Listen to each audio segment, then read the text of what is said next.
Hello friends. प्रश्नावली 3 के अध्याय 3 के अपने 9 सवाल लास्ट पीरियड में कर चुके हैं। 10वां सवाल है, एक निर्माता 3 प्रकार की वस्तु एक्स वाई जेड का उत्पादन करता है जिनका वह 2 बाजारों में विक्रय करता है। बाजार और उत्पादन, ये सवाल मैंने उतारा हुआ है पूरा। बाजार 1 में एक्स वस्तु 10,000, वाई 2,000, जेड 18,000 बेच रहा है। सेकेंड बाजार में इसी तरह से दिया हुआ है, ओके, 6,000, 10,000 और 8,000। ये अपने पास डिटेल है। फर्स्ट क्वेश्चन है, यदि एक्स वाई जेड प्रत्येक के विक्रय मूल्य क्रमशः ₹2.50, 1.50 और ₹1 हो तो प्रत्येक बाजार में उसकी कुल आय, कुल उसके पास कितनी आय आएगी, ये आयु बीजगणित से बताना है। दूसरा क्वेश्चन है, यदि उपयुक्त 3 वस्तुओं में प्रत्येक के लागत मूल्य बराबर दिए गए हैं, 2.50, 1.50 और ₹1। 1 सेकंड चालू।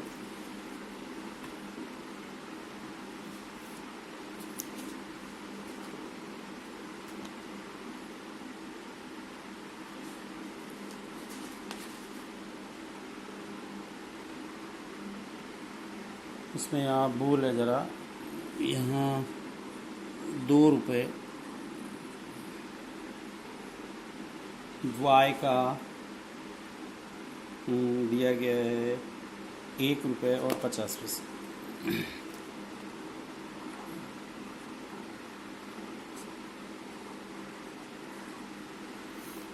चलो पहले क्वेश्चन अपने ए करेंगे। तो आव्यू ए दोनों बाजारों में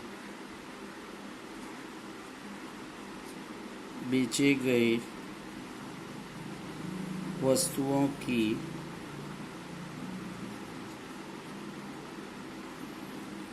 संख्या दर्शाते। तो आव्यू ए बराबर आएगा, ये जैसा दिया है वैसे ही उतार लोगे,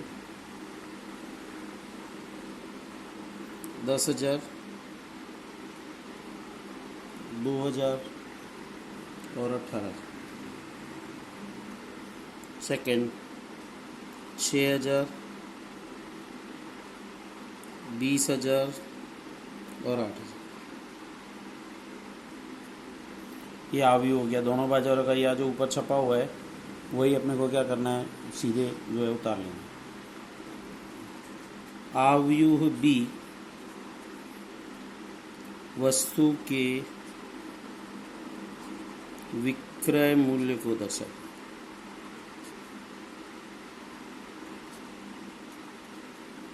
तो आव्यू बी बराबर, पहला ये रो में लेने का, सेकंड कॉलम में। तो इनके प्राइस ले लो, कितनी है पहली वस्तु की प्राइस 2.50, 1.50 और ₹1। ये तुम्हारा आव्यू बी होगा। नाउ कुल आय बराबर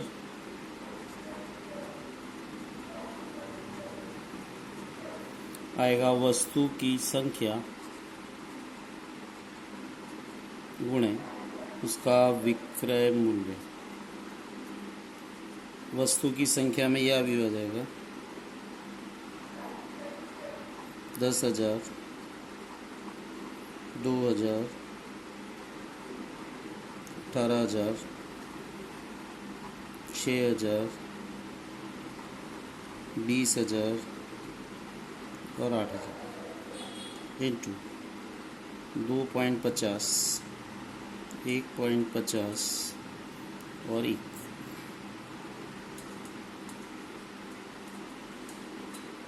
इसका गुणा कर लोगे। फर्स्ट रो फर्स्ट कॉलम 10,000 गुणे 2.50 प्लस 2,000 गुणे 1.50 प्लस 18,000 गुणे 1.00। ओके, सेकेंड लाइन का मल्टीप्लाई करेंगे इसी से, तो 6,000 गुणे 2.50 प्लस 20,000 गुणे 1.50 प्लस 8,000 गुणे 1, इसका गुणा करोगे आएगा 25,000 प्लस 3,000 प्लस 18,000। यहाँ 6,000 गुणे 2 15,000 प्लस 30,000 प्लस 8,000 बराबर, इसको जोड़ लो 25 46,000 और ये 45 48,000। तो पहले बाजार की कुल आय बराबर 46,000 रुपये, सेकेंड बाजार की कुल आय बराबर 48,000 बराबर। तो ये तुम्हारा क्वेश्चन नंबर ए हुआ। सवाल में तुमको ये वस्तुओं की संख्या दी गई थी, वो आव्यूह ए डायरेक्ट ले लेना है। वस्तुओं के जो मूल्य है 2.50 1.50 और 1, ये बी ले लेना है कॉलम में। कुल आय बराबर क्या होगा, वस्तुओं की संख्या गुणे वस्तु का विक्रय मूल्य। तो इसका और इसका गुणा कर दोगे, जो पहला मूल्य आएगा वो पहले बाजार की कुल आय होगी, दूसरा जो मूल्य आएगा वो दूसरे। अब सेम यही काम अपने बी में करेंगे, खाली यहाँ पे जो उसकी लागत मूल्य कितना है 2 रुपये 1 रुपये और 50 पैसे, वो यहाँ ले लेना है बस। तो यही सेम काम करेंगे, खाली ये बदल जाएगा, ये यही रहेगा, यहाँ क्या आ जाएगा 2 बराबर 1 और 50 पैसे, वो तुम्हारा लागत मूल्य आएगा।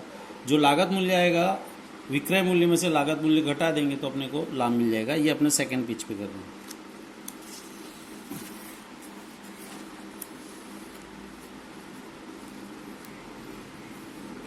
यहाँ अपने आव्यूह सी, यह वस्तु का लागत मूल्य दर्शाता है। तो सी बराबर क्या था वहाँ 2 रुपये, फिर 1.50 सॉरी 1 और 50 पैसे। ना यहाँ ए सी इज इक्वल टू आएगा, ए वही आएगा जो कि था पीछे 10,000 2,000 18,000 6,000 20,000 और 8,000 गुणे ये ले लेंगे 2 1 और 0.50 गुणा करेंगे इसका इससे, तो 10,000 गुणे 2 प्लस 2,000 गुणे 1 प्लस 18,000 गुणे 0.5। इसी तरह दूसरे से गुणा करेंगे 6,000 गुणे 2 प्लस 20,000 गुणे 1 प्लस 8,000 गुणे 0.5। ये तुम्हारा 10 गुणे 2 20,000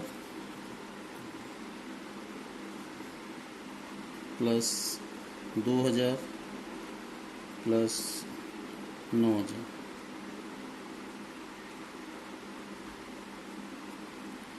6,000 गुणे 2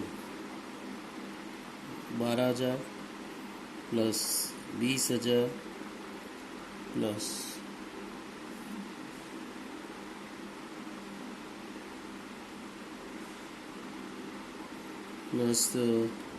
4,000। यहाँ 20 9 31,000 और 12 और 20 और 4 36,000। ओके, 10,000, 2,000, 18,000, 6,000, 20,000 और 8,000। ये तुम्हारा ये अभी तो सेम पीछे से ही था और कल ये बदला था। वहाँ पे यहाँ 2.50, 1.50 और 1 था, उसकी जगह 2, 1 और 50 था। बराबर, बस गुणा कर लेना। तो ये जो पहला क्या आया, लागत मूल्य पहले बाजार का,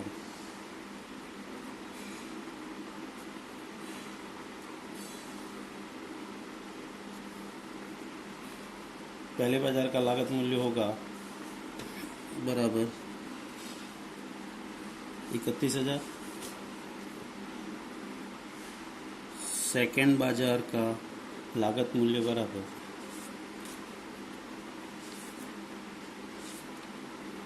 कितना आएगा, 36,000।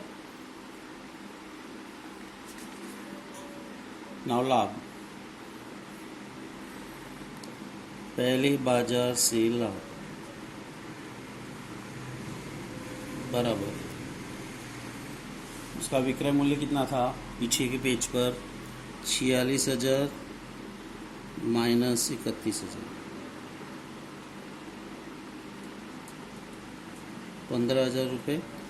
दूसरा ज्ञात कर लेना, सेकंड बाजार का लाभ आएगा, उसका विक्रय मूल्य टोटल था 48,000 माइनस 36,000,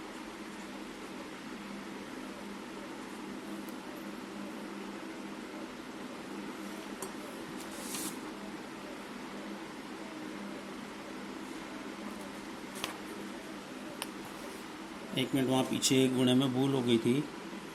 ओके, उसको चेक कर लेना ऐड करने में। ये जो था वो 53,000 है पीछे, 53,000 माइनस 36,000,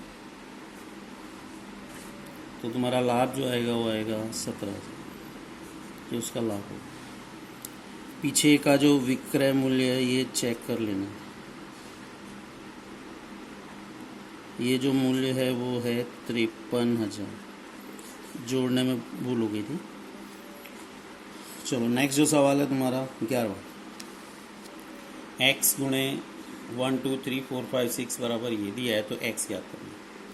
अब सबसे पहले अपने को x कैसा अवयव होगा वो ज्ञात करना पड़ेगा। तो x की कोटि ज्ञात करनी होगी।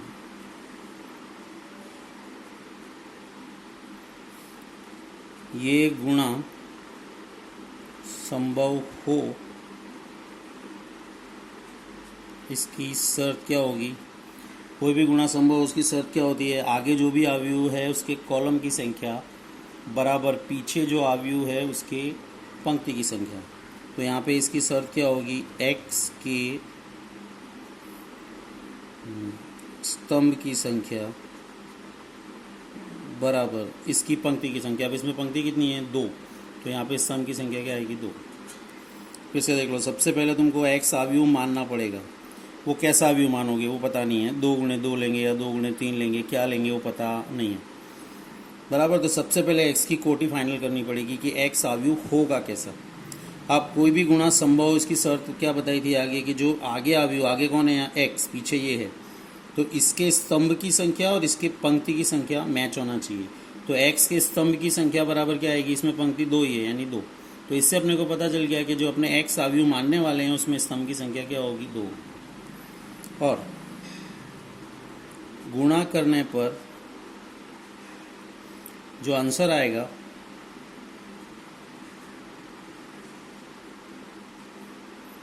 उसमें x की पंक्ति होती है। अब ये तुम्हारा आंसर है, और ये जो आंसर है, वो कैसा है, 2 गुणे 3। तो यहाँ जो तुमको आंसर मिल रहा है वो आंसर कैसा मिल रहा है, 2 गुणे 3। तो जब अपने गुणा करते हैं तो जो अवयव आंसर में आता है उसमें आगे वाले की पंक्ति होती है, पीछे वाले का कॉलम होता है। तो x की पंक्ति आएगी और ये कॉलम, तो x की पंक्ति कितनी होगी, 2 बराबर। स्तंभ की संख्या फाइनल कैसे हुआ, यहाँ से कि गुणा ये पॉसिबल तभी होगा जब आगे वाला यानी x के कॉलम की संख्या और इसके पंक्ति की संख्या क्या होना चाहिए, सेम। तो यहाँ पे इसमें 2 ही पंक्ति थी तो उससे फाइनल हुआ कि x के स्तंभ की संख्या 2 होगी। अब गुणा करने पर जो आंसर आता है वो कौन सा आया है, 2 गुणे 3 आया है। तो गुणा करने पर जो आंसर होता आता है उसमें आगे वाले की पंक्ति होती है, पीछे वाले का कॉलम होता है। तो आगे वाले यानी एक्स की पंक्ति आएगी और उसमें पंक्ति मिली कितनी, 2, तो यानी एक्स में पंक्ति 2 होगी। यानी एक्स कैसा होगा, 2 गुणे 2 आयु होगा। ये तुमको पहले फाइनल करना पड़ेगा। तो अपने मान लेते हैं x is equal to ABCD, ये आयु है। अब अपने को x ABCD की वैल्यू चाहिए। x की यह कीमत यहाँ रख देते हैं, ABCD into 1 2 3 4 5 6 is equal to -7 -8 -9 and 2 4 6। इसका गुणा करेंगे, first row first column, a plus 4b 2a plus 5b 3a plus 6b। इसका गुणा इससे लेंगे, c plus 4d 2c plus 5d and 3c plus 6d is equal to -7 -8 -9 2 4 6। तुलना करो, पहले की तुलना पहले से, तो a plus 4b is equal to -7। इसी तरह 2a plus 5b is equal to -8। ऐसे ये तीसरा समीकरण भी आएगा लेकिन उसकी ज़रूरत नहीं है। इसमें अपने 2 से गुणा करके यहाँ ले लेते हैं, तो 2a plus 8b is equal to -14। 2a 8b -14 घटा दो, b cancel, sorry 2a cancel, 5 - 8 -3b is equal to 6, so b is equal to -3। b -3 यहाँ ले लोगे, -3 यहाँ लेंगे तो -12, इधर +12 हो जाएगा, तो -7 + 12, तो a इज इक्वल टू प्राप्त हो जाएगा 5। ये तुम्हारी 2 a और b की वैल्यू है। नेक्स्ट समीकरण लेंगे, c plus 4d is equal to 2 and 2c plus 5d is equal to 4। इसमें 2 से गुणा करके ले लो, 2c plus 8d is equal to 4। Okay, ना इसको भी घटाएंगे तो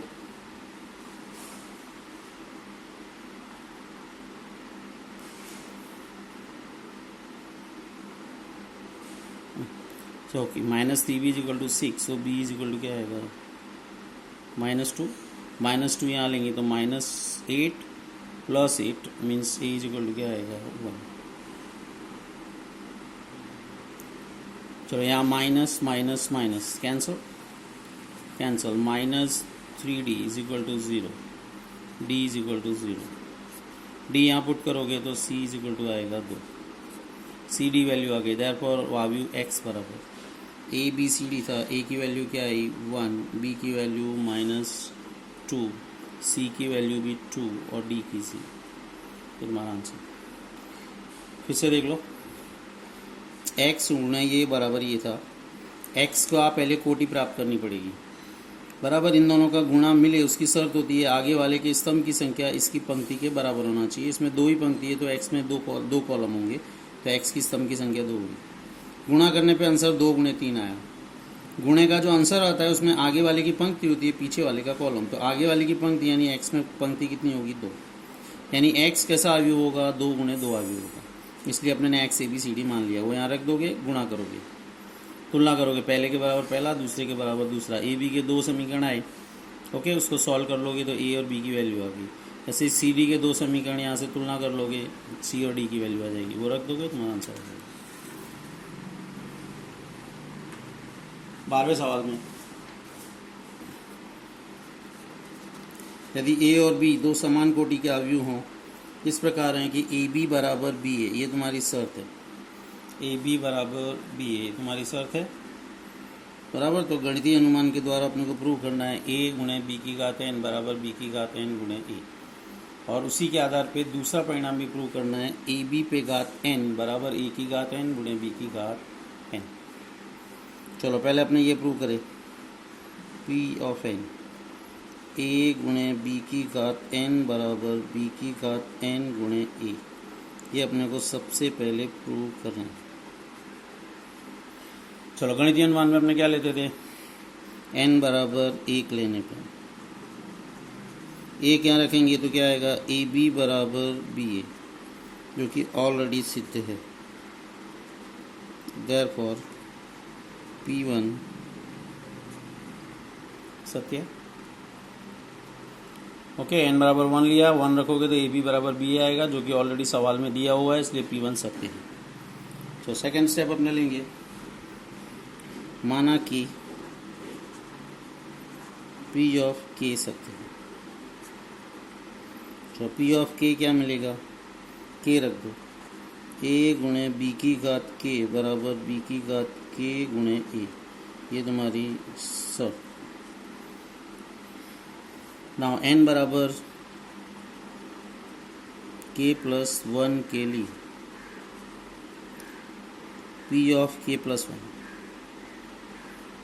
यहाँ रखेंगे, तो इसमें यहाँ रखो A गुणे बी की घात K प्लस 1 बराबर ए बी की घात K प्लस 1 गुणे A। ये अपने को सिद्ध करना। चलो LHS लेंगे, ए गुणे बी की घात K प्लस 1, अलग अलग करो, ए गुणे बी की घात K गुणे B बराबर। अब 3 अवयव गुणे में हो तो अपने ब्रैकेट चेंज कर सकते हैं सहचर्य के नियम से, तो ब्रैकेट चेंज कर दोगे, ए बी की घात K गुणे B। ओके, ए गुणे बी की घात K, इसकी वैल्यू क्या है, बी की घात K गुणे A, तो यहाँ आ जाएगा बी की घात K गुणे A और B। नाउ इन दोनों का ब्रैकेट बदल दो, तो बी की घात K गुणे AB बराबर बी की घात K। अब AB किसके बराबर है, AB बराबर क्या है, BA, तो इसकी जगह BA रख दो। फिर इसका ब्रैकेट बदल दोगे, बी की घात K गुणे B गुणे A, तो यहाँ आ जाएगा बी की घात K प्लस 1 गुणे A बराबर RHS। Okay, therefore P of K plus 1 सत्य है। ये तुम्हारा पहला सवाल पूरा हो। ठीक है, फिर से A गुणे बी की घात n बराबर बी की घात n गुणे A था, n बराबर 1 लिया, A क्या रखेंगे तो ए बी, यहाँ 1 रखेंगे बी ए बी बराबर बी ए, ऑलरेडी सवाल में दिया हुआ है, प्रूव हो गया। माना कि P ऑफ K सत्य है, इसमें n की जगह K ले लिया, तो ये तुम्हारी शर्त होगी। n बराबर K प्लस 1 यहाँ दोनों जगह रहेंगी, तो ये अपने को प्रूव करना था। चलो LHS ली, घात अलग अलग की, अलग अलग करने के बाद ब्रैकेट बदलोगे, तो A गुणे बी की घात K, ये शर्त P ऑफ K से तुम्हारे पास शर्त आ जाएगी, बी की घात K गुणे ए बी। फिर ब्रैकेट बदलोगे, ए बी की जगह क्या रखोगे, बी ए, फिर ब्रैकेट बदलोगे और घात जोड़ दोगे, तुम्हारा आंसर आ जाएगा। सेकेंड अपने को प्रूव करना है, ए बी पे घात n बराबर ए की घात n गुणे बी की घात।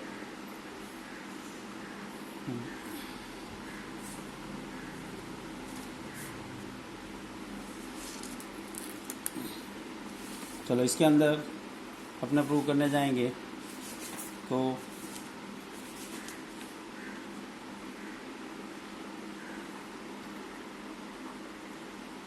चलो n बराबर 1 लोगे। ओके, तो n बराबर 1 रखेंगे तो क्या आएगा, ए बी बराबर ए बी, यहाँ 1 लोगे ए बी बचेगा, यहाँ भी 1 1 रखोगे ए बी, जो कि ऑलरेडी सिद्ध है। देयरफॉर P1 सत्य है। सेकेंड स्टेप, माना कि P ऑफ K सत्य है। P ऑफ K सत्य लेंगे तो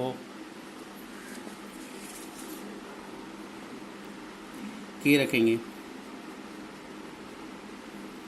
ए बी की घात K बराबर A की घात K गुणे B की घात K। ये तुम्हारी सब। n बराबर K प्लस 1 लेने पर P of K plus 1, A B की घात K प्लस 1 बराबर ए की घात के प्लस वन गुणे बी की घात के प्लस वन, ये अपने को सिद्ध करना है। चलो इसकी LHS लेंगे, ए बी की घात के प्लस वन। हाँ, घात अलग अलग करेंगे तो ए पे घात के प्लस वन गुणे बी पे घात के प्लस वन। घात अलग अलग करो, ए की घात के गुणे ए गुणे बी की घात के गुणे बी। ना जोड़ी बदलोगे, मिडल वालों की जोड़ी लोगे, ए की घात के गुणे ए बी की घात के गुणे बी। अब ये जो शर्त है ए गुणे बी की घात के, वो यहाँ से लेना है।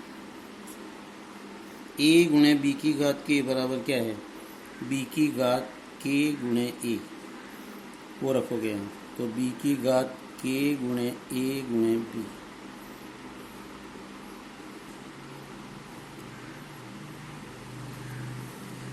नाउ ए की घात के प्लस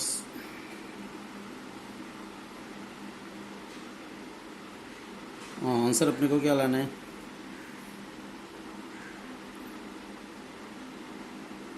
सॉरी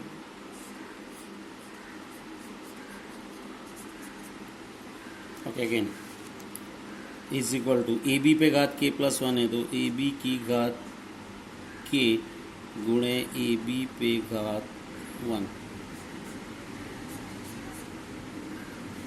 अब ए बी पे घात के, यहाँ शर्त का उपयोग करेंगे तो क्या आएगा, ए की घात के गुणे बी की घात के गुणे ए बी। बीच वालों पे ब्रैकेट लोगे, ए की घात के गुणे बी की घात के गुणे ए गुणे बी।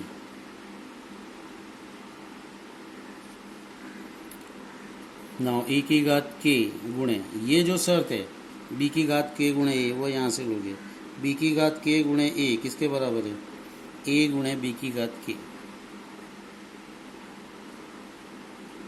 अलग अलग ब्रैकेट लो, ए की घात के गुणे ए बी की घात के गुणे बी बराबर ए की घात के प्लस वन गुणे बी की घात के प्लस वन बराबर RHS। ये तुम्हारा सवाल हो जाएगा। फिर से ए बी की घात के प्लस वन लेना था, इसके बराबर प्रूव करना था, तो ए बी की घात के प्लस वन लिया, उसके बाद इसकी घात अलग अलग करोगे, ए बी पे घात के अलग, ए बी पे वन घात अलग, बराबर। यहाँ घात अलग अलग करेंगे, ये LHS से RHS लेंगे, ए बी पे घात के बराबर ए की घात के गुणे बी की घात के, वो रखा, और ए बी पे वन घात मतलब ए बी आएगा। अब इन दोनों पे ब्रैकेट लिया, बी की घात के गुणे ए। अब ये जो शर्त है वो तुमको आगे वाले सवाल से यहाँ से रखना है, जो P ऑफ K था, बी की घात गुणे ए बराबर क्या है, ए गुणे बी की घात के, वो रख देना। अदर अलग अलग करोगे तो ए की घात ए गुणे ए, बी की घात के गुणे बी, इसके पे वन घात है, इस पे भी वन घात है, जुड़ जाएगी, तुम्हारी RHS आ जाएगी। Therefore P of K plus one क्या है, सत्य। लंबा सवाल है, दो गणितीय अनुमान के सवाल एक साथ रख दीजिए।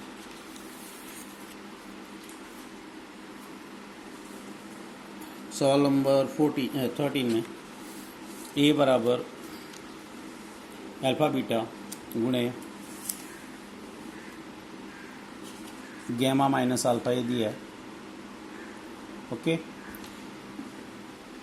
तो ए स्क्वायर बराबर क्या दिया है, आई।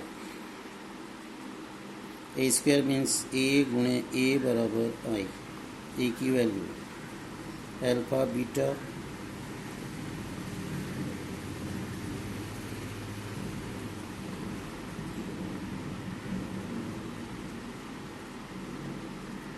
गुणा करेंगे, first row first column, alpha square plus beta गेमा,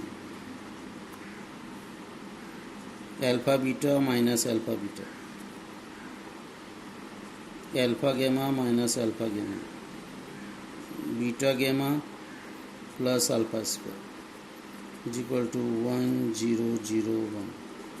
तुलना कर दो, alpha square plus beta gamma 0 0, alpha square plus beta gamma is equal to 1 0 0 1। तुलना करेंगे तो alpha square plus beta gamma is equal to 1, alpha square plus beta gamma minus 1 बराबर 0। ये तुम्हारी शर्त होगी। देख लो कौन से ऑप्शन में दी गई है।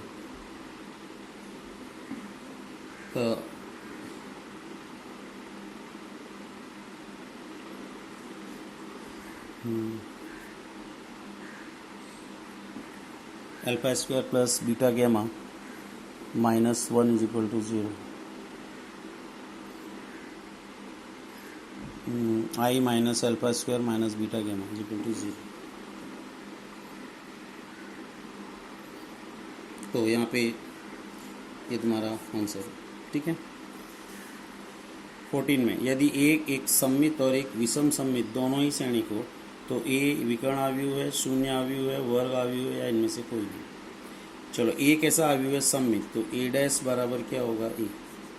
यानी सर, और ए विषम सममित भी है, तो ए डैश बराबर क्या होगा? माइनस ए। ये दोनों शर्तें तुम्हारे पास है ना। अपने ये शर्त लेते हैं, A dash is equal to minus A dash is equal to A किसके बराबर है? ए डैश, और ए डैश किसके बराबर है? ए। तो यहाँ पे ए डैश की जगह ए रख दो, तो ए बराबर माइनस ए, इधर ले लो 2a is equal to 0 matrix, A is equal to 0 matrix. तो ये तुम्हारा आंसर होगा बी। ये क्या है? शून्य आव्यूह होगा। शून्य आव्यूह जो होता है वो सममित विसम्मित दोनों होते हैं। 15 में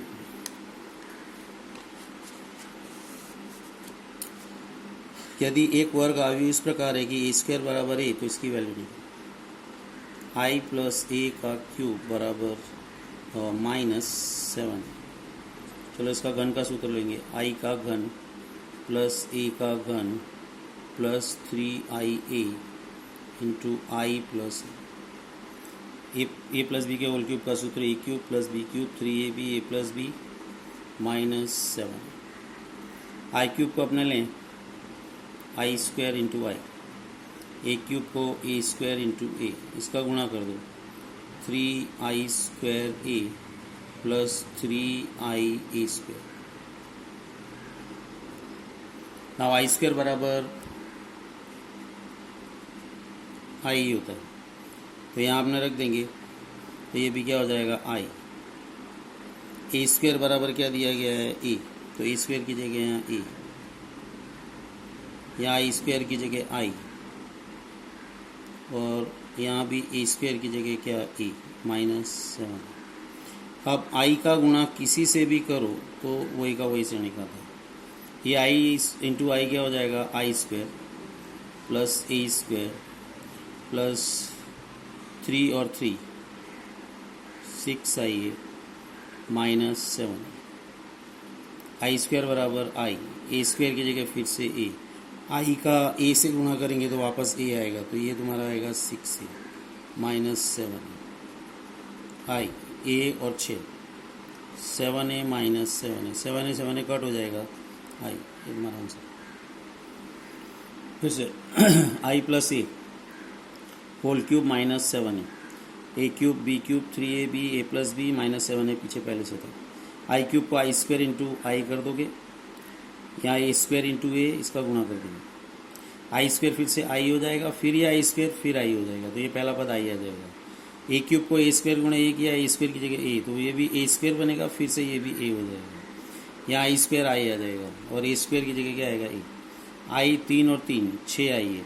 अब आई का गुणा ए से करेंगे तो वापस ए ही आएगा, आई हट जाएगा, तो आई मतलब सिंपली 1, तो 1 का जैसे गुणा करते हैं वैसे आई का गुणा किसी भी आव्यूह से करो तो वही का वही आव्यूह होता है। 6a और 1 7a 7 कट जाएगा, आई बच जाएगा तुम्हारा आंसर। यहाँ पे तुम्हारा चैप्टर 3 कंप्लीट हो गया। ठीक है।